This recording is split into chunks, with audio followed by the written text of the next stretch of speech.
Muy buenos días, buenas tardes, buenas noches. Espero que estén de lo mejor. Vamos a compartir un poquito más para terminar este curso del Ogmandino. Un maravilloso libro en este despertar de la conciencia que por la lección 47.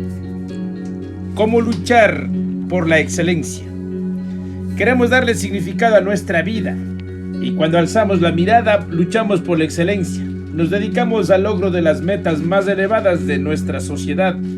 Y es que nos alistamos en una antigua causa muy significativa: la eterna lucha del hombre por realizarse con lo mejor que hay en él. Esas son las palabras de John W. Gardner, fundador de Common Cause y expresidente de la Fundación Carnegie para adelantado de la enseñanza.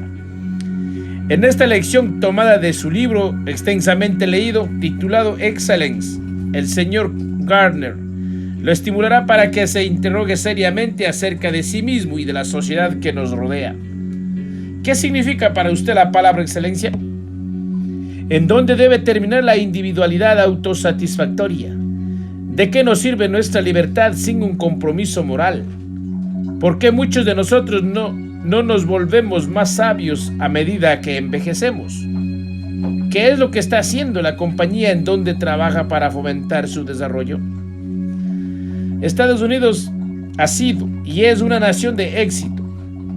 Ciertamente hemos sido el pueblo que ha logrado más éxito en el desarrollo de una economía próspera y una comunidad poderosa. No obstante, y a pesar de nuestros aplausos para los ganadores y de nuestra entusiasta veneración hacia quienes se han levantado de la pobreza a la riqueza, todavía seguimos ejerciendo nuestros derechos democráticos, en la mayoría de las ocasiones, para restringir o retrasar el ascenso de quienes nos parecen más ambiciosos que nosotros mismos. Y si todas nuestras tácticas no tienen éxito, los despojamos de los frutos adicionales de su éxito por medio de los impuestos. ¿Qué puede hacerse para fomentar, en vez de desalentar, el ideal del logro individual? Usted ya ha recorrido un largo camino desde que empezó con la lección 1. Ha llegado el momento de que empiece a pensar en el futuro, tanto para usted como para sus hijos. Hace algunos años sostuve una memorable conversación con el hijo de 10 años de un maestro compañero mío. Yo caminaba a dar mis clases y él se dirigía a su lección de violín. Entablamos conversación y se quejó de que todavía no podía tocar ninguna pieza de música en el violín, solo esos tediosos ejercicios. Le sugerí que eso se remediara a medida que adelantara en sus estudios, lo cual lo llevó a responderme con melancolía: pero no quiero hacer ningún adelanto, y espero incluso que puedo hasta empeorar. La idea de la excelencia es atractiva para la mayoría de la gente e inspiradora para algunos, pero tomaba sola una noción bastante abstracta. No es la poderosa fuerza impulsora y universal que podríamos desear. Por consiguiente, debemos preguntarnos a nosotros mismos cuáles son las ideas impulsoras y significativas que inspirarán y sostendrán a las personas mientras luchan por alcanzar la excelencia. En nuestra sociedad no tenemos que buscar muy lejos para encontrar una idea de gran vitalidad y fuerza que pueda y deba servir a la causa de la excelencia. En nuestro ideal bien fundado, el logro individual, ese ideal está implícito en nuestras convicciones concernientes a la valía del individuo. Apuntala nuestra creencia en la igualdad de oportunidades y está expresada en nuestra convicción de que cada individuo debe permitírselo el logro de lo mejor que hay en él. El principal instrumento que hemos ideado para promover el ideal del logro individual es el sistema educacional, pero nuestra comprensible preocupación por perfeccionar ese instrumento. Hemos tenido a olvidarnos de los objetivos más amplios para los que fue diseñado. La mayoría de los norteamericanos honran la educación, muy pocos comprenden sus propósitos más vastos. Nuestra manera de pensar acerca de la meta de la educación, con demasiada frecuencia ha sido superficial, constreñida y carente de alcance a perspectiva.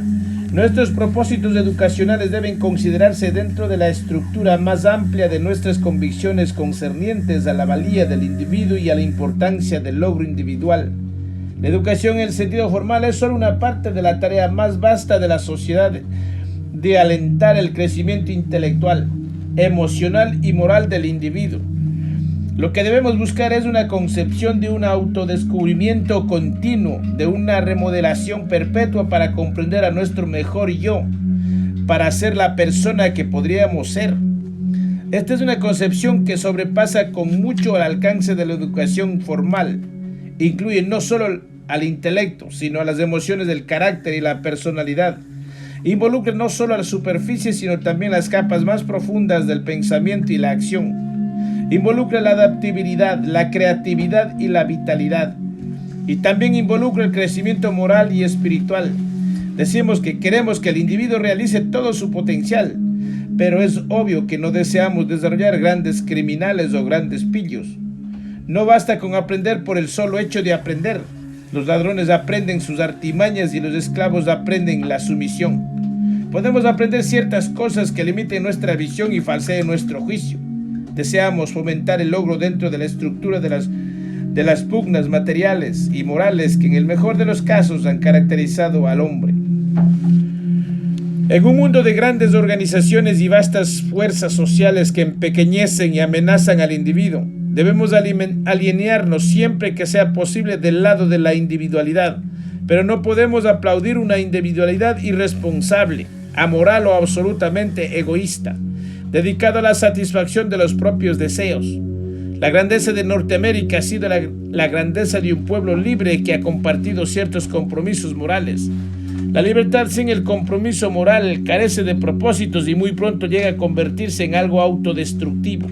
Es un hecho irónico que a medida que los individuos en nuestra sociedad han avanzado hacia el conformismo en su comportamiento externo, se han alejado de cualquier sentido de un propósito profundamente compartido. Debemos restaurar tanto un vigoroso sentido de la individualidad como un sentido de propósito compartidos. El uno sin el otro conduce a consecuencias abominables para nosotros. A fin de ganar nuestro respeto más profundo, el individuo debe tanto encontrarse a sí mismo como perderse a sí mismo. Esto no es tan contradictorio como pudiera parecer. Respetamos al hombre que se coloca al servicio de valores que trascienden más allá de su individualidad. Los valores de su profesión, de su pueblo, de su herencia y por encima de todo, los valores religiosos y morales que en un principio alimentaron el ideal del logro individual. Pero esta dádiva de sí mismo solo se gana nuestra admiración si se donate al alcanzado una individualidad madura y si el acto de dar no implica una irresponsabilidad mutilación de dicha individualidad. No podemos admirar a los servicios anónimos y sin voluntad del Estado, o de la causa o de la organización que jamás fueron individuos maduros y que han sacrificado toda individualidad al bien colectivo. Desperdicio a gran escala. En nuestra sociedad actual hay un gran número de jóvenes que jamás realizan su potencial. Su medio ambiente quizá no sea de tal naturaleza como para que estimule tal realización, o quizá incluso puede atrofiarla. La familia atrapada en la pobreza y en la ignorancia muy rara vez puede proporcionar el estímulo tan necesario para el crecimiento individual. El vecindario en el cual la delincuencia y la desintegración social son condiciones universales no puede crear un medio ambiente en el cual los valores educacionales tengan un sitio predominante. En tal medio, el proceso mediante el cual los tales se malogran se inicia mucho tiempo antes del jardín de niños y sobrevive mucho tiempo después. El hecho de que un gran número de niños y niñas norteamericanos fracasen en el logro de su pleno desarrollo debe pesar considerablemente en nuestra conciencia nacional. Y no se trata tan solo de una pérdida para el individuo. En una época en la cual la nación debe aprovechar al máximo sus recursos humanos, es inconcebible que debamos resignarnos a este desperdicio de potencialidades. Los acontecimientos recientes nos han enseñado con efectividad machacante la lección que debimos aprender de nuestras propias tradiciones, que nuestra fortaleza, creatividad y crecimientos futuros como sociedad depende de nuestra capacidad para desarrollar los talentos y potencialidades de nuestro pueblo. Cualquier ataque adecuado a este problema llegará mucho más allá de las instituciones educacionales formales. Implicará no solo a la escuela, sino al hogar, la iglesia o la sinagoga. el campo de juego de todas las demás instituciones que moldea al individuo. La Sociedad para el Bienestar Infantil, el servicio de adopción, la casa de la cuna, el hospital y la clínica, todos desempeñan su parte y también lo hacen los proyectos de habilitación de barrios bajos y los programas de bienestar social que tratan de crear la clase de medio ambiente familiar de vecindario que fomenta el crecimiento normal. Pero no solo durante la infancia cuando nos enfrentamos a obstáculos para el logro individual. Hay problemas de otra índole que hacen su aparición en una etapa posterior de nuestro lapso de vida. Los oradores que se dirigen a los graduados durante las ceremonias de graduación son muy afectuosos a declarar que la educación es un proceso que dura toda la vida. Y sin embargo, es algo que no se debería ser necesario indicarle a ningún joven que tenga un ápice de sentido común. ¿Por qué los oradores siguen diciéndole? No es posible. No es porque les agraden los sentimientos trillados y desgastados por un manejo reverente, aun cuando así es, y tampoco es subestimen a su auditorio. La verdad es que saben algo de que sus jóvenes escuchas no saben algo que jamás puede comunicarse plenamente. No importa el grado de comprensión intelectual que pueda tener un joven acerca de la idea de que la educación es un proceso que perdura toda la vida. Jamás podrá saberlo con la intensidad, con la claridad profundamente grabada, con los vistos de satisfacción y pesar con que sabe con una persona de más edad. La persona joven todavía no ha cometido suficientes errores que no sea posible reparar. Todavía no ha pasado por suficientes bifurcaciones en su camino por el que no pueda retroceder. El orador de una ceremonia de graduación quizás ceda a la tentación de dar la impresión de que las experiencias de aprendizaje de las viejas generaciones fueron todas deliberadas y un triunfo de carácter, un carácter del cual en cierta forma carece la joven generación. Podemos perdonarle eso. No es fácil hablar a los jóvenes de la falta de propósito que hay en todo lo que aprendemos, de la forma en que la vida nos sacude poniéndonos de cabeza y lanzándonos hacia nuestras experiencias de aprendizaje más vívidas, y de la forma tan intensa en que nos resistimos a muchos de los incrementos de nuestro propio crecimiento. Pero no podemos perdonarlo tan fácilmente si deja fuera otra parte de la historia. Y esta parte de la historia es que el proceso del aprendizaje a todo lo largo de la vida de ninguna manera es continuo y de ninguna manera es universal. Si lo fuese, la edad y la sabiduría se correlacionarían a la perfección y no existiría tal cosa como un viejo necio, una proposición que está en total desacuerdo con la experiencia común. La triste verdad es que para muchos de nosotros, el proceso del aprendizaje ciertamente llega a su término a su edad muy temprana y muchos otros aprenden tal cosas equivocadas. Las diferencias que existen entre las personas en cuanto a su capacidad para un crecimiento constante están tan ampliamente reconocidas y aceptadas que no es necesario ahondar en ellas. No deben confundirse con las diferencias en el grado del éxito. Es la forma en que el mundo mide el éxito que logran los individuos. Muchos de quienes el mundo cuenta con seres sin éxito han seguido aprendiendo y madurando a todo lo largo de su vida. Y algunos de nuestros personajes más prominentes literalmente dejaron de aprender hace muchas décadas. Todavía tenemos una comprensión muy imperfecta de la razón por la cual algunas personas siguen aprendiendo y madurando, en tanto que otras no lo hacen. En ocasiones podemos señalar a circunstancias adversas como la causa de un estancamiento en el crecimiento individual, pero no podemos identificar las condiciones que han obstaculizado o fomentado el desarrollo. Por supuesto, las personas nunca resultan tan golpeadas por las circunstancias como parece suceder. El hombre que experimenta un mayor crecimiento personal como resultado de ciertas circunstancias fortuitas, quizá de cualquier manera estaba preparado para madurar. Pasteur decía, en la suerte favorece a la mente preparada. El hombre derrotado por las circunstancias quizá pudo triunfar de haber estado hecho de otro material.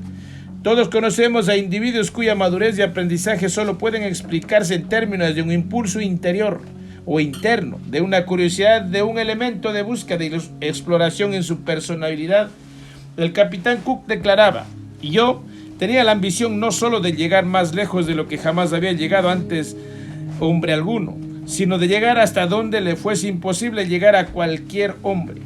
En la misma forma que la inquieta búsqueda de Cook lo llevó a reconocer o recorrer la faz de la tierra. De la misma manera, otros hombres se embarcan en odiseas de la mente y el espíritu, en una preocupación tanto para el individuo como para la nación que impulsa al orador en una ceremonia de graduación.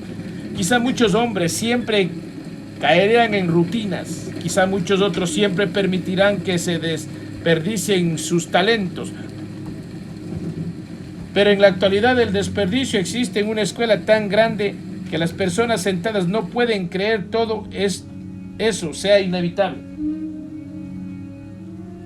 Desafortunadamente, el concepto del logro individual y del aprendizaje a todo lo largo de la vida que anima al orador durante la ceremonia de graduación no encuentra un reflejo adecuado en nuestras instituciones sociales. Durante mucho tiempo hemos expresado alabanzas insinceras a esa idea. La práctica la tratamos como suma ligereza, igual que quienes confirman su religión al sábado o el domingo y se olvidan de ella el resto de la semana. Hemos segregado la idea de un logro individual a un comportamiento de nuestra vida nacional y lo descuidamos en todo lo demás. Le hemos asignado a la educación una categoría independiente de la principal tarea de la vida, como algo que tiene lugar en escuelas y universidades. Es algo que se relaciona con los jóvenes entre los 6 y los 21 años de edad, y según parecemos creer, no es algo que necesite preocupar al resto de nosotros a todo lo largo de nuestra vida. Esta manera de pensar hace ya mucho tiempo que debió someterse a un cambio drástico. Si creemos en lo que profesamos concerniente a la valía del individuo, entonces la idea de un logro individual dentro de una estructura de propósito moral debería convertirse en nuestra preocupación más profunda, en nuestro interés nacional, nuestra pasión y nuestra obsesión. Debemos pensar en la educación como en algo de relevancia para todos y todas partes, en todas las edades y en todas las condiciones de vida. Además de nuestro sistema educacional formal, existe muy poca evidencia de una preocupación de esa naturaleza. Algunos grupos religiosos están efectuados en una excelente labor. Nuestros museos y bibliotecas son una legítima fuente de orgullo y de los programas de educación adulta cada vez son más efectivos. Ciertas organizaciones que se preocupan por el bienestar social y la salud mental desempeñan papeles de una profunda importancia. Pero ¿qué hay de las películas, la radio y la televisión, con sus inmensas posibilidades para contribuir al crecimiento del individuo? ¿Sería justo decir que esas posibilidades no han dominado la imaginación de los hombres que controlan esos enormes medios de comunicación?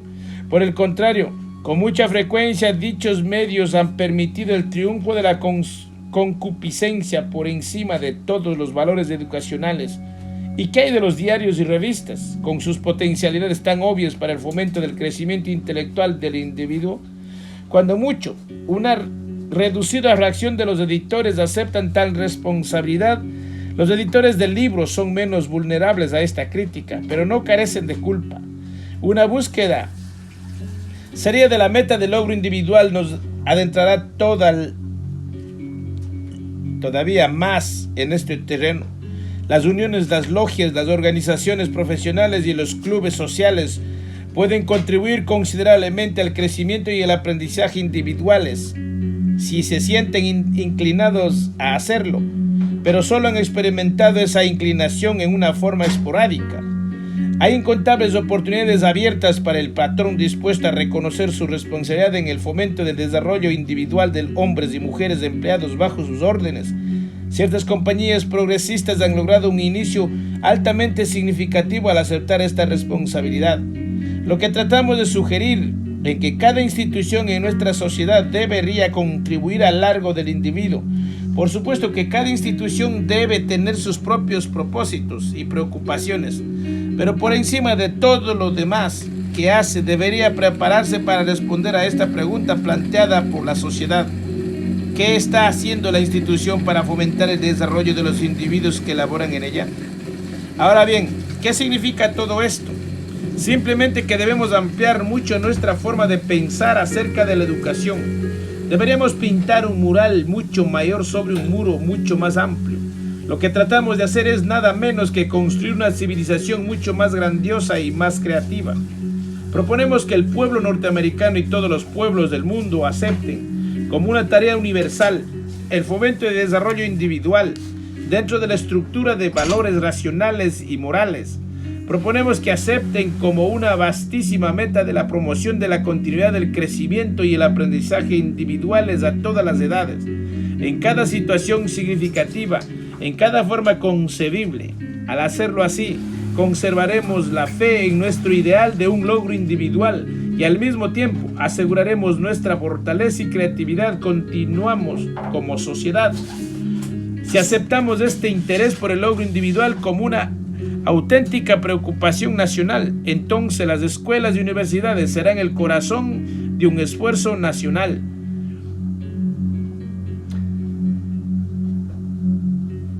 Estarán comprometidas a la promoción de un objetivo nacional y no como lo hacen en la actualidad, nadando corriente arriba, como los intereses de un público que piensan que todo lo demás es más urgente. Las escuelas y universidades se verán grandemente reforzadas si tu tarea se apuntaba con un concepto público tan poderoso de la meta que debe perseguirse. Y tanto las escuelas como las universidades se enfrentarán a un desafío que va más allá de todo lo que jamás he experimentado. Hemos dicho que gran parte depende de la actitud del individuo hacia el aprendizaje y hacia su propio crecimiento y madurez. Esto define la tarea de las escuelas y universidades. Por encima de todo, deben equipar al individuo para un interminable proceso de aprendizaje. Deben aprestar su mente y su espíritu para una remodelación y una revisión constantes de sí mismo. No pueden contentarse con el tradicional concepto de atiborrar a los alumnos como si fuesen salchichas, o incluso con el proceso posiblemente más aceptable de entrenarlos como focas. Una de las obligaciones más sagradas de las escuelas y universidades es inculcar en los estudiantes las actitudes encaminadas al crecimiento, el aprendizaje y la creatividad, lo que a su vez moldeará a la sociedad. Por supuesto, si otras instituciones trabajan en diferentes partes de esta tarea, las escuelas y universidades deberían prestar una atención particular a los aspectos intelectuales del crecimiento. Esta es exclusivamente la responsabilidad. Si aceptamos sin reserva alguna estas implicaciones de nuestra creencia tradicional en logro individual, habremos aprendido a venerar un propósito altamente grandioso, o a venerar grandioso en el corazón de sí mismo de nuestra vida nacional. Un propósito que elevará toda la educación norteamericana y mundial a un nuevo nivel del significado. Habremos aceptado un compromiso que promete consecuencias que penetrarán a fondo en nuestra manera de pensar acerca del propósito de las instituciones democráticas. Y habremos adoptado una filosofía que concede un significado personal muy rico a la búsqueda de la excelencia. Inevitablemente condenamos a nuestros hijos al fracaso y a la frustración cuando tratamos de fijarles sus metas. Dr. Jess Lay, en la lección 48, ¿cómo dejar que sus hijos encuentren su propio éxito? Fue Oscar Wilde quien dijo: los niños empiezan amando a sus padres, después de algún tiempo los juzgan, pero rara vez, si acaso, los perdonan. En todo el mundo no hay tarea más difícil que educar a un niño desde su infancia hasta su edad adulta. Desde la época del problema de Adán y Eva con Caín y Abel, los padres han luchado con una tarea que requiere más talento, habilidad, paciencia, sabiduría y amor de lo que la mayoría de los seres humanos pueden proporcionar. Aún así, seguimos intentándolo, lidiando con toda una serie de problemas en la educación de los hijos que crece con cada siglo. Esta optimista lección, tomada del libro del Dr. Jess Lay, I ain't well, but I sure I am better, trata del predicamento del cual se enfrentan todos y cada uno de los amantes padres. ¿Qué tanta guía, formación y dirección debe prestarse al pequeño, de manera que crees que llegue a ser un éxito en vez de un fracaso? Incluso el padre o la madre más bien intencionados muy rara vez toman en consideración los peligros y riesgos involucrados en este intento de jugar a ser Dios. La idea de lograr que nuestros hijos alcancen el éxito puede llegar a convertirse en una obsesión para los padres, sobre todo si sus propias vidas han sido improductivas. A toda costa los hijos deben redimir a los padres. Deben ser brillantes en la escuela. convertirse en personas opulentas, alcanzar una excelente posición, contraer un matrimonio brillante, porque sus padres jamás se anotaron un solo tanto en ninguna de estas áreas. Pero supongamos que un niño no está innatamente equipado para subir más alto que sus padres. Supongamos que se sentiría más feliz como un simple ciudadano, llevando una vida útil pero ordinaria. De esta manera, muchos de nuestros jóvenes resultan arruinados por las figuras de autoridad del hogar, quienes los obligan a tratar de ser más de lo que son o de lo que quieren ser. En vez de ello, sus padres convierten a sus hijos en fracasos, en la clase de fracasos que reflejan la vanidad, codicia y egoísmo de los padres. Preste atención. Mientras un profesor cordial y conocedor del mundo que ha aconsejado a miles de personas le demuestra la forma de ayudar a sus hijos a madurar y florecer en un jardín de su propia elección, no de la de sus padres. Cuando esto suceda, tanto usted como ellos habrá alcanzado el éxito. Mi esposa argumenta que soy un soltero nato, quizá incluso un monje nato, cuando veo lo difícil que es para mí enfrentarme a algunos de los constantes problemas que surgen en el curso de mi vida en compañía de mi esposa y de mis hijos. Me siento inclinado a pensar que hay una gran verdad en lo que dice. Por la vida de casado, saturé mis primeros 23 años de vida haciendo prácticamente todo lo que cualquiera desearía hacer, y a medida que crecía me divertía en grande y amé grandes alborotos. Ingresé a una universidad del ejército y después presté mis servicios en el ejército durante 1 año y medio. Me gradué en la universidad entre viajes y a esquiar al oeste, paseos para practicar el montañismo y la pesca, e hice un prolongado viaje en canoa en Canadá. Desempeñé muchos trabajos para pagarme todas mis actividades. Tenía incontables amigos y el profundo cariño de algunos jóvenes amables. En el mes de agosto de 1946, justo antes de cumplir los 21 años, visitaba Berkeley. Después de pasar un verano trabajando en las montañas, había ido en busca de mi amor de la preparatoria, que me abandonó mientras prestaba más servicios en el ejército. A medida que empezaba a oscurecer y se acercaba en esos momentos solitarios del atardecer, contemplé hacia el otro lado de la bahía las luces del puente Golden Gate. Pensé, he aquí una de las perspectivas más bellas que jamás he visto, pero me encuentro solo y no disfruto contemplando este tipo de compañía. Me iré a casa. Volví al hotel y esa misma noche empaqué mis pertenencias y empecé a pedir aventón en la carretera para dirigirse a mi hogar. No tenía prisa alguna por casarme. En aquel entonces el matrimonio todavía me atemorizaba un poco, pero esa fue la vez que me volví la espalda a la vida de soltero. Lo que trato de decir con mi historia es que tuve todas las oportunidades del mundo para permanecer soltero y disfrutar de ello, pero que me decidí a no hacerlo. Me decidí a ser un hombre de familia. Si esta fue mi elección y estoy convencido de que mi familia es la forma más decisiva de satisfacer mi necesidad de relaciones, entonces, ¿por qué no actúo de acuerdo con ellos? Todo lo que puedo decirme a mí mismo en defensa propia es que lo que trato de hacer para mí es una de las 2 cosas más difíciles que jamás hayan intentado. Una de las cosas más difíciles es de encontrar a Dios, y así lo comprendo, y hacer un contacto continuo y consciente, dejando de juzgar a ser Dios. La otra cosa terriblemente difícil es ser esposo y padre. En ninguno de estos 2 problemas puedo culpar a nadie. No puedo culpar a las personas que me enseñaron la religión de los problemas que he experimentado tratando de encontrar una fuerza más elevada. Todas las personas que me enseñaron la religión fueron tan bondadosas y amantes como podían serlo. Jamás recibí un castigo de ellas, pero debido a esta terrible conspiración del silencio que guardamos al hablar de tantos temas espirituales como quienes están a nuestro alrededor, veo a tantas personas que piensan que están solas en su búsqueda espiritual. Ellas creen que están tan solas que los lleve bastante tiempo reconocer sus propios problemas y temores, porque consideran que son extrañas y diferentes por tenerlos. Veo en nosotros un sinnúmero de fuerzas impulsoras, Podemos hacer algo por cierto sentido de compulsión, impulsados por algo en nuestro interior que no comprendemos o con lo que no nos sentimos cómodos. Podemos hacer algo debido a una sensación de temor, cuando nos impulsa el temor a un castigo. Podemos hacer algo por un sentimiento de dedicación cuando nosotros mismos nos impulsamos, porque hasta donde podemos ver se trata de algo indicado para nosotros y que debemos hacer. Casi lo mejor que puedo decir acerca de todo lo que hago en mi familia es que lo hago por dedicación. Hago esas cosas porque creo en ellas, creo que están indicadas para mí y estoy dedicado a ellas. Pero hay una fuerza impulsora más elevada, la más elevada de todas es cuando hacemos algo por amor.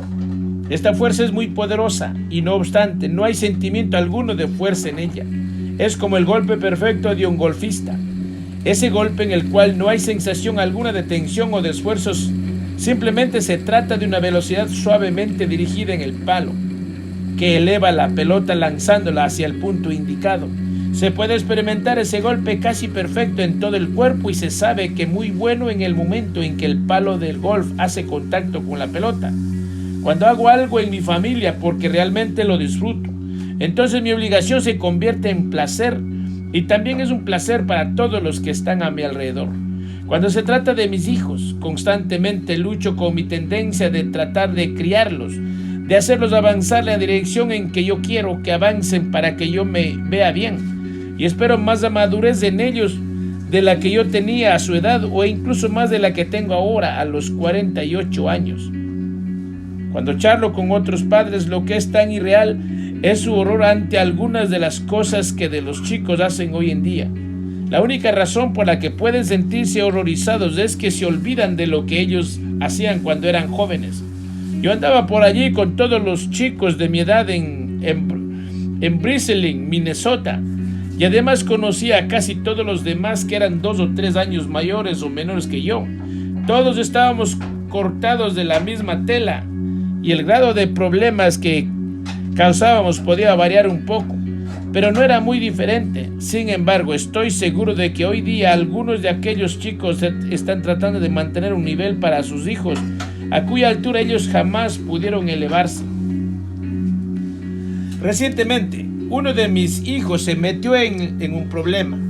Le hablé de un problema similar que tuve cuando tenía poco más o menos su edad, pero Jackie no pudo abstenerse de comentar: sí, sé que tú hacías esas cosas, pero no quiero que él resulte igual a ti. Y ese es el problema cuando criamos a nuestros hijos. Sabemos exactamente cómo queremos que resulten. Quiero que la gente vea a mis hijos y se maravilla ante sus modales, su aplomo y su talento. Yo no era así, pero precisamente allí está el problema. No quiero que mis hijos empiecen a ser iguales a mí. No quiero que ellos cometan los errores que yo cometí o que alguien más cometió, y quiero que se conviertan en seres humanos mejores que yo. Y quiero exactamente lo mismo para todos y cada uno de mis 5 hijos. En esto no hay libertad alguna para ellos y tampoco hay un aprendizaje verdadero. ¿Cómo es posible aprender ballet o aprender a vivir sin cometer errores? Cuando me preguntan por qué no quiero que mis hijos cometan errores, pretendo que se debe a que no quiero que resulten lastimados. Pero esa no es realmente la razón por la cual no quiero que cometan errores. Me preocupo por mi ego. No quiero que los demás piensen mal de mí debido a lo que hacen mis hijos. No quiero tener que andar sacando a mis hijos de la comandancia de policía. Quiero verlos en el estrado de la escuela, ganando premios. Quiero que mis hijos sean motivo de ornato para mí, como lo es un Cadillac último modelo estacionado frente a mi casa. Uno de mis alumnos pretendía que cuando se enfrentaba al problema debía obligar a su hijo a cortarse el cabello, o al decir apareciera o no en la lista de honor. Lo que en realidad le preocupaba era ese hijo. Mientras más pensaba yo en ello, más me convencía de que estaba loca. Nos agrada decir que lo que nos preocupa es ese hijo, pero no lo creo así. Creo que nos preocupa más nuestro propio ego. Usamos a nuestros hijos como extensiones de instrumentos de nuestro ego para reforzar nuestra reputación.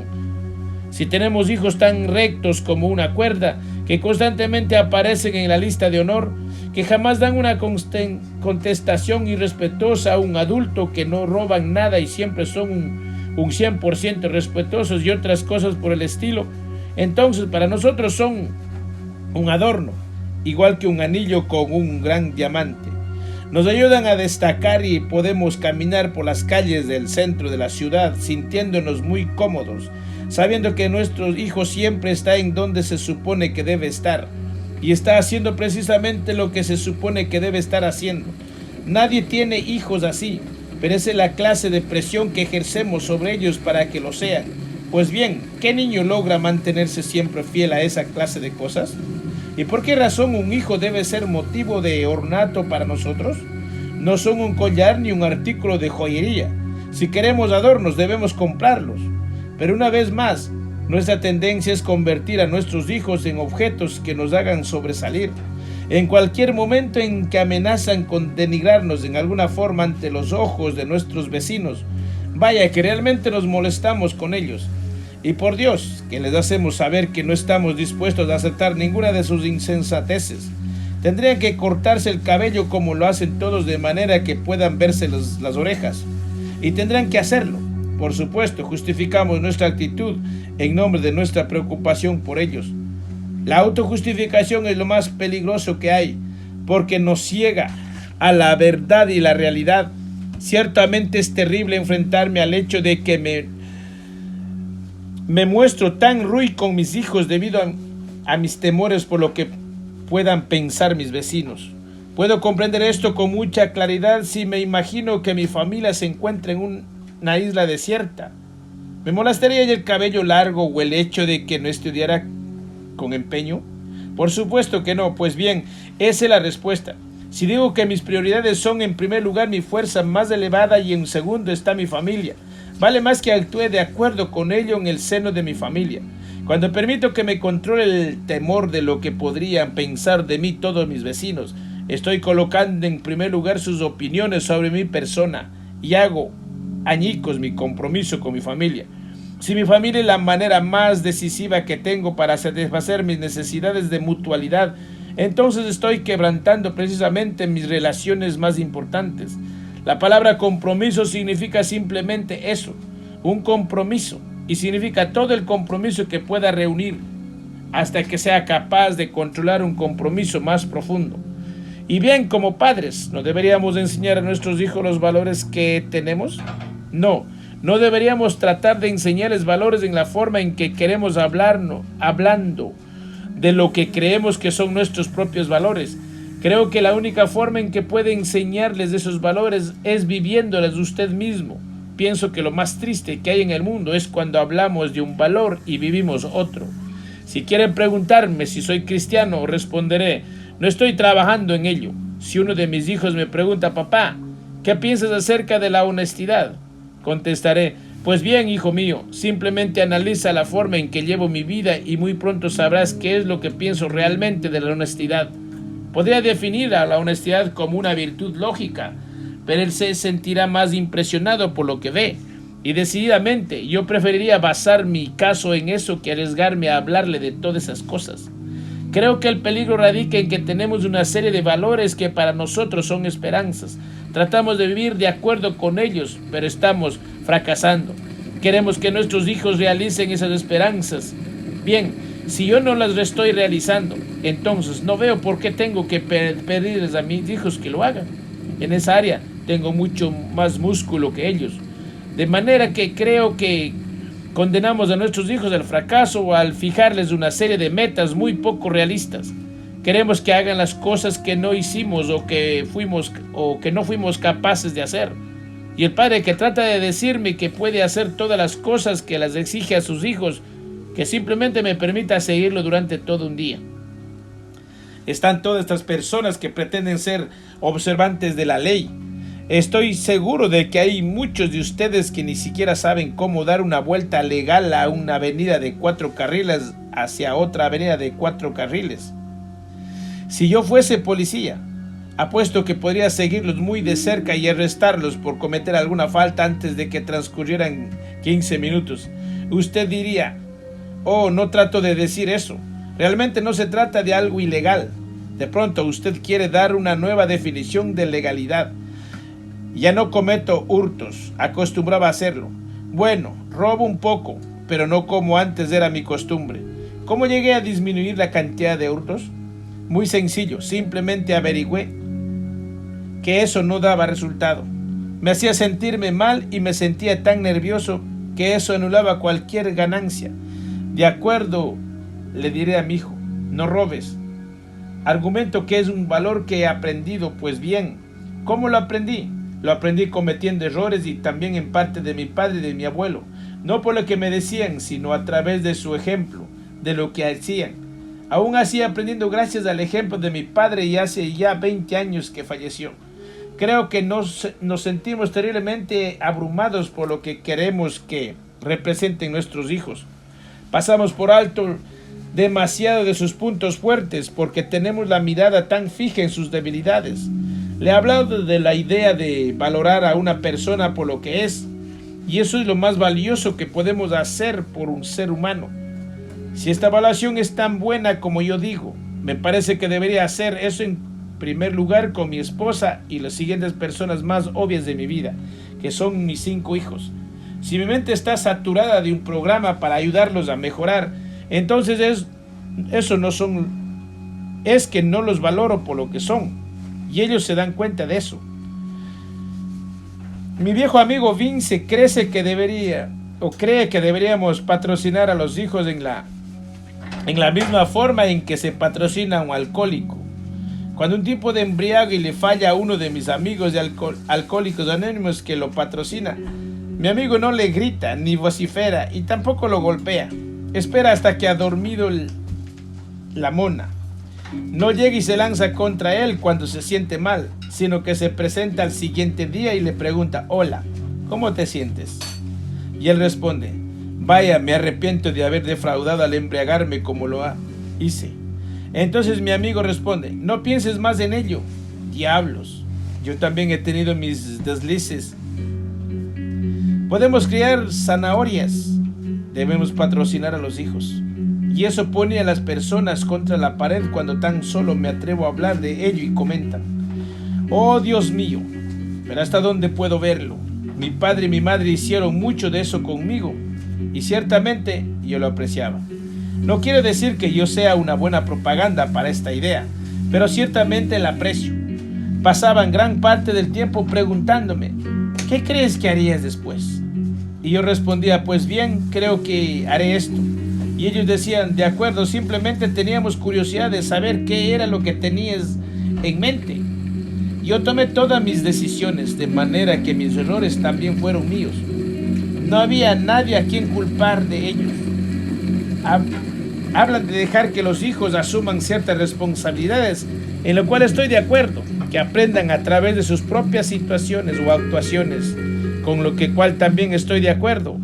Pero por ejemplo, ¿cómo les enseñan a un niño a no andar en el triciclo a la mitad de la calle cuando apenas tiene 3 años de edad? No pueden evadir la responsabilidad por ese niño, pues obvio que no van a permitir que alguien lo mate o lastime. Eso está bien, es como tratar de enseñarle a alguien a flotar. Durante algún tiempo mantienen la mano por debajo del cuerpo y después retiran la mano gradualmente, tan rápidamente como sea posible, pero no tan pronto que la persona corra el riesgo de ahogarse. Lo que creo que hacemos es usar este principio para justificar el hecho de darle una paliza a ese niño. Igual muchos padres que dejan miles de tentaciones al alcance del niño y constantemente andan por allí dándole manazos al pequeño. Tienen que enseñarlo, tienen que hacerlo, pues la forma más sencilla de hacerlo es poner las tentaciones fuera de su alcance. Con ello no quiero decir que necesariamente permitan que el niño extienda la mano y toque la estufa caliente, pero un niño va a cometer errores, va a lastimarse un poco, y la labor de un padre es semejante a enseñarle a una persona a flotar. Al principio tiene que sostenerla con la mano firmemente, incluso puede sostenerla con ambas manos, casi manteniéndola fuera del agua, y después retirar las manos poco a poco. Permítame contarle una historia que tiene cierta relación con esto. Mi amigo Vince, que se encontraba en el departamento de revistas y tabaquería con Charlie, uno de mis hijos. Esta es la segunda familia de Vince, ya que perdió la primera a causa del alcohol, de manera que ahora realmente cuida la segunda. El pequeño Charlie es el penúltimo de 5 hijos. Vince siempre acostumbraba a que los pequeños le acompañen en su camioneta de plomero hasta que tienen la edad suficiente para asistir a la escuela. Así que ambos estaban juntos en la tabaquería donde Vince había ido a comprar un poco de tabaco danés. Charlie pregunta: papi, ¿puedo comprar unos dulces? Sí, claro, pídelos. Charlie regresó con una bolsita de dulces y Vince le preguntó: ¿estás seguro de tener los dulces suficientes para que te duren todo el día? Y el pequeño fue en busca de más dulces. Al regresar al lado de su padre, Vince nuevamente preguntó: ¿estás seguro de que tienes suficientes dulces? Será un largo día. Así que Charlie volvió a ir en busca de más dulces. Charlie es muy importante para Vince. Creemos que eso es consentir al niño y que eso es terrible. Pero nuestros padres hicieron lo mismo con nosotros y nos echaron a perder. Sobre todo cuando no lo hacían en una forma enfermiza. Simplemente se trata de un regalo generoso. Pero veo que muchas otras veces empleamos la idea: bien, tengo que enseñar a mis hijos, tengo que protegerlos de esto, de aquello, y tengo que prevenirlos en contra de esto, de aquello, tengo. Y usamos esto más allí del punto en que deberíamos hacerlo. Claro que es imposible argumentar con el principio de no permitir que un niño de 3 años ande en un triciclo a la mitad de la calle. Hay algunas cosas en las cuales tenemos que decir no, pero solo se puede decir oh no a ciertas cosas, de manera que vale más que se fijen ciertas prioridades y digan no a las cosas que realmente son importantes para usted, tal y como las ve, y eso no es todo. Tiene que hacer muchas otras cosas a las que no tengamos decir no, pues si responden a todo con un no, entonces sí estamos en problemas, y creo que muchas veces precisamente es allí donde vamos a parar. La persona que hace la observación de que es necesario proteger a un niño de 3 años no me engaña. Lo que hay tras esa observación es demasiado obvio para que necesite una respuesta. Lo que probablemente la molesta es que quiere impedir que su hijo de 18 años tenga una novia formal. Quiere protegerlo de las jóvenes. Muchas personas se enfadan conmigo cuando hablo así. Vaya con ese yes, dice que todo se vale. De ninguna manera trato de decir eso, pero sí quiero decir que estamos interviniendo en muchas cosas en la vida de nuestros hijos en donde no deberíamos hacerlo. Puedo mostrarles a los chicos que salen de nuestra secundaria aquí en Bozeman, Montana, y que son bellísimos ejemplos de un control excesivo. Para el momento en que llegan a la universidad, están tan empacados en una caja que simplemente son hombrecillos mecánicos. Solo son máquinas de estudiar, fabricantes de buenas calificaciones. Se necesitarán muchos golpes duros para que aprendan algo acerca de la vida. He observado a muchos de ellos durante los 4 años de universidad tratando de vivir con sus compañeros de estudios sin aprender una sola cosa. En ocasiones, ¿no hay ciertos niños que no tienen la disciplina suficiente? Sí, es posible llegar a ambos extremos. No conozco mucho a los niños que están en el extremo inferior. Conozco a algunos, pero a muchos, porque la mayoría de ellos no llegan a la universidad. No obstante, lo que sí puedo ver es que cuando menos de una tercera parte a la mitad de esos chicos que siempre aparecen en las listas de honor realmente tienen problemas. Esta mañana leía una biografía de Einstein. Tomó lecciones de violín desde alrededor de los 8 hasta los 14 años de edad. Sus profesores eran demasiado mecánicos. Se trataba en gran parte de tocar las escalas y cosas por el estilo, pero no había nada de diversión en ello. Encontró algunos antiguos discos de las sonatas para violín de Mozart y empezó a estudiar él solo, encontrando así su amor al violín. Esta historia en su biografía fue para mí simplemente otro ejemplo de cómo aprendemos mucho más rápido cuando lo hacemos por amor que cuando lo hacemos por obligación. Me pidieron que pronunciara un discurso durante la iniciación de la Sociedad Nacional de Honor en la secundaria de Bozeman. Traté de decirles que parte de sus calificaciones se debían al amor que sentían hacia determinada materia y parte a un sentimiento de temor y competencia. Les comenté que yo había llegado a la sociedad de honor en parte porque me agradaban algunas de las materias y en parte para obtener mejores calificaciones que mis amigos en la escuela, que esperaba que ellos se esforzarían por lograr un incremento en sus calificaciones debido al amor y al disfrute de algo y disminuirían la parte que se debía a un sentimiento de temor o a un sentimiento de competencia y de destrucción de los demás.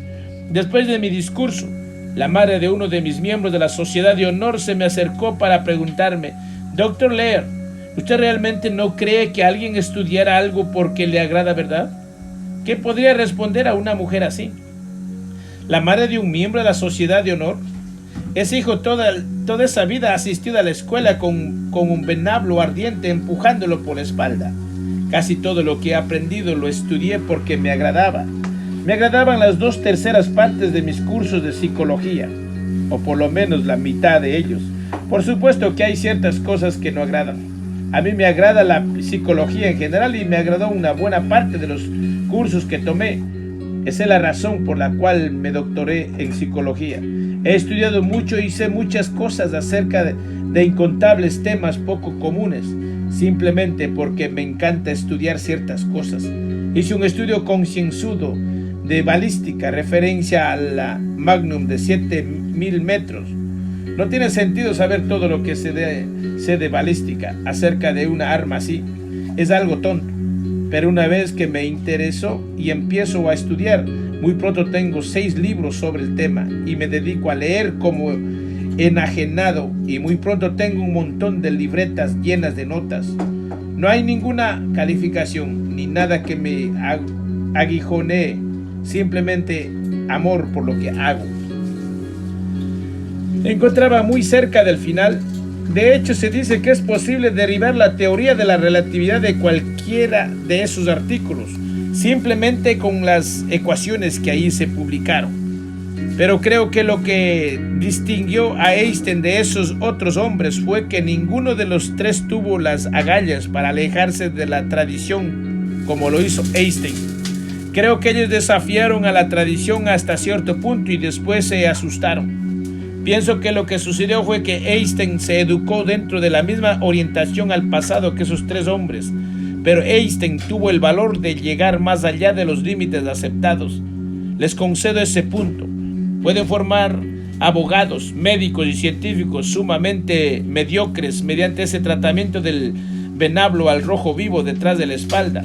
Se puede tener hijos excepcionalmente cumplidos y que alcancen grandes logros, pero tienen un techo automático en su entrenamiento, debido a que su temor les impide adentrarse más allá o a lo más profundamente en las cosas, porque eso sería irreverente e irrespetuoso.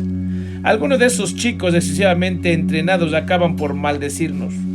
¿Por qué diablos papá y mamá no me dijeron que había otras carreras, además de las que se aprenden en una universidad?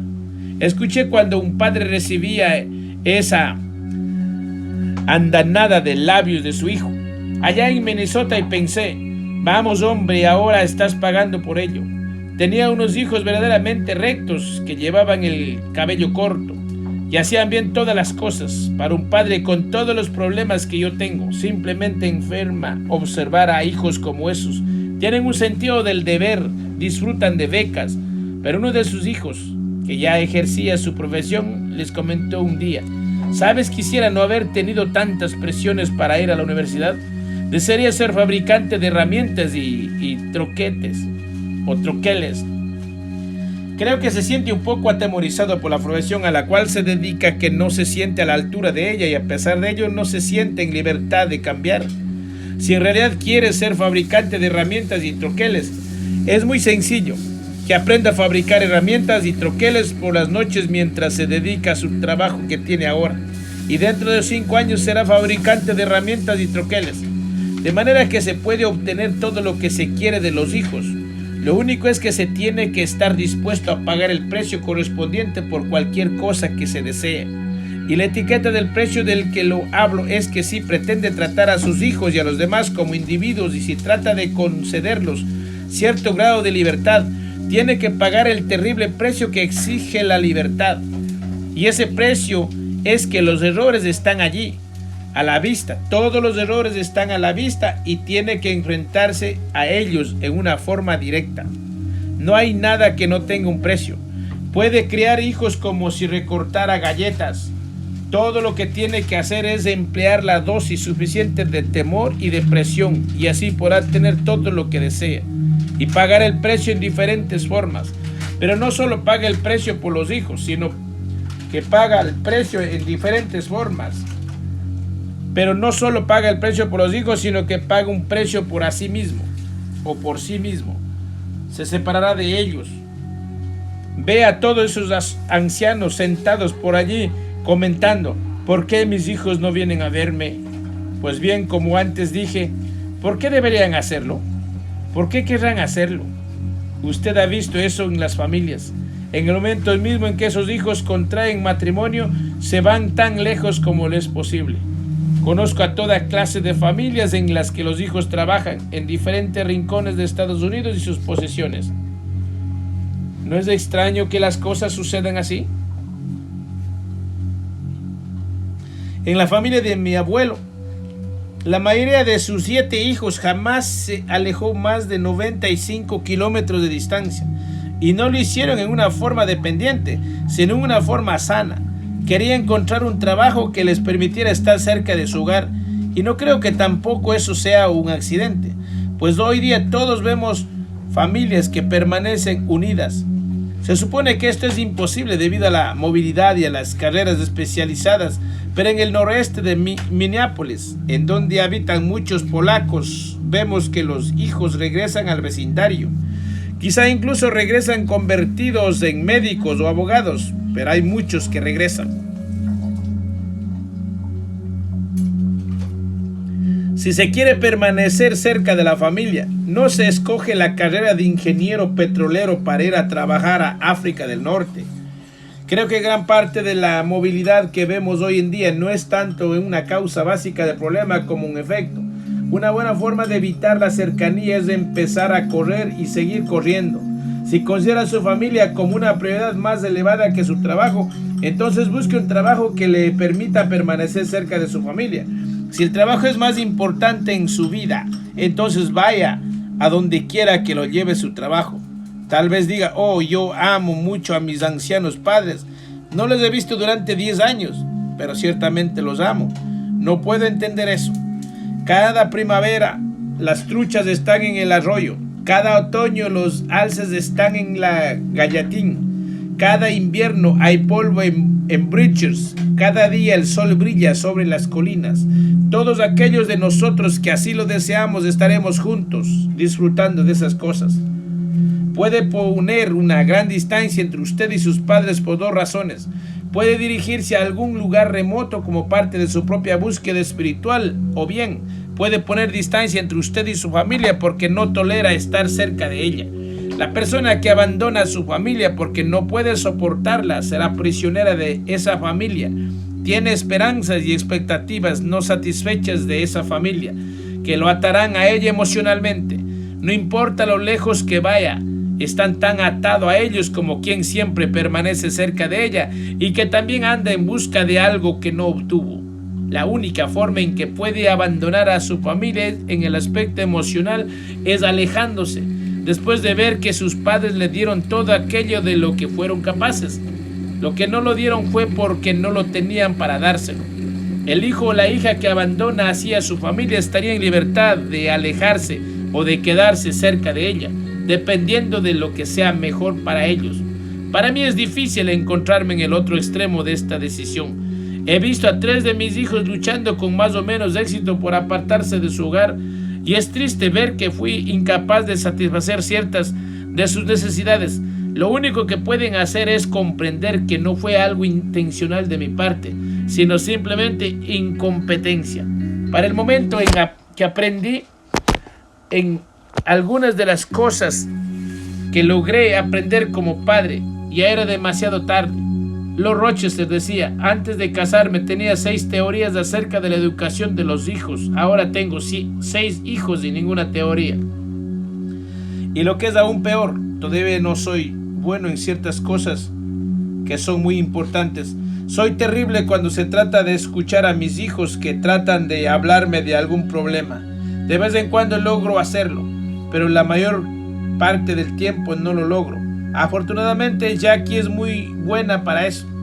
Me grita indicándome que debo prestar más atención, pero a menos de que hay un problema especial, comprendo que no soy bueno para eso. Ella me dice que de cualquier modo lo haga y lo intento, pero para ello es fácil ver que mi corazón no está en ello. Esas son mis fallas como padre. Veo que hay algunas cosas que sí puedo hacer y me siento agradecido por ello, pero estoy seguro de que me dolería mucho ver a mis hijos aferrados a mí hasta los 50 años de edad en espera de que finalmente un día viera la luz a empezar a escucharlos.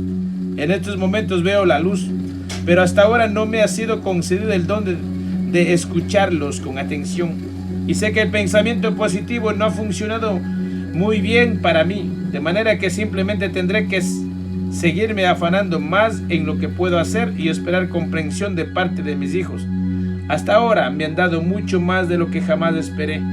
Creo que el mayor problema que tuve como padre fue comprender lo diferentes que son todos mis hijos y aprender a reaccionar ante cada uno de ellos como individuos. Mi hijo mayor desde sus primeros años me acompañaba en mis viajes de cacería y de pesca. Cuando llegó a los 15 años de edad tenía muchos amigos y siempre andaba con ellos, así que me imaginé, de acuerdo ahora le ha llegado el turno a mi segundo hijo para que me acompañe de pesca y cacería. Pero a él no le importaban gran cosa la caza y la pesca.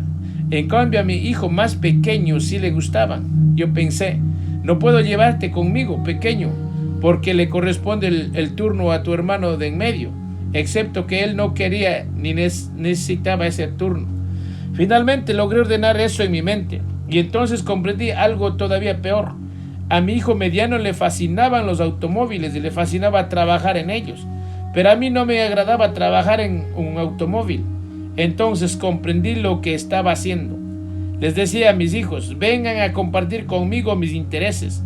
Si lo hacen, podremos hacer juntos muchas cosas, y ese es un trato muy limitado. Ahora veo con mucha más claridad lo diferentes que son mis hijos. 5. De Jackie y de mí, ellos entre sí, me he reconciliado bastante con el hecho de que no estoy interesado en muchas cosas en que ellos se interesan y que no seré capaz de fingir un interés que en realidad no siento. De manera que hacemos juntos aquello que nos interesa hacer juntos. En nuestras demás actividades cada quien encuentra los compañeros que puedo. Mi relación con mi esposa es mutua. Yo la elegí y ella me eligió, pero mis hijos simplemente llegaron. Otra cosa difícil de enfrentar fue que no podía cambiar la cantidad de mutualidad que hay entre cada uno de mis hijos y yo. Todo lo que podía hacer era aceptar las diversas cantidades de mutualidad y hacer que ellas lo que podían. Esto tampoco ha sido fácil. Mi ego me dice que soy un excelente padre y que tendré estupendas relaciones con todos mis hijos, excepto que las cosas no resultan así. Una vez que desperté a la realidad de que tenía 5 diferentes relaciones, las cosas mejoraron muy pronto. Ahora puedo disfrutar de las maravillas, cualidades de cada uno de los 5, sin tratar de forzar algo artificial. En el proceso he ganado la mutualidad que hay en eso, de manera que tengo 5 relaciones que son muy valiosas para mí y me proporcionan un excelente sentimiento acerca de la vida y de mí mismo. Y además me ofrecen un espejo muy claro en el cual puedo contemplarme con más claridad y avanzar con más suavidad en mi búsqueda espiritual. Pero durante todo este tiempo, lo más difícil de lograr es dejarlos que cometan sus propios errores. Constantemente vocifero para mis adentros. ¿Qué clase de despreciable padre eres? ¿No te importan tus hijos? ¿Por qué no haces lo que se supone que debes hacer para educarlos en la forma en que deberías educarlos, dejándolos de pie en la senda que deben seguir? Lo único que me ayuda es que hasta ahora no puedo recordar que nadie hiciera eso conmigo, de manera que trato de hacer lo mismo con mis hijos, y además no trato tan arduamente de criarlos, sino más bien trato de patrocinarlos. Cuando todo está dicho y hecho, el éxito sin la felicidad es la peor clase de fracaso. Bueno, pues hasta aquí llegado en este maravilloso capítulo de Ogmandino. Seguiré más adelante con los dos últimos que estamos por terminar en la Universidad del Éxito. Tenga un maravilloso despertar de conciencia. Bye bye.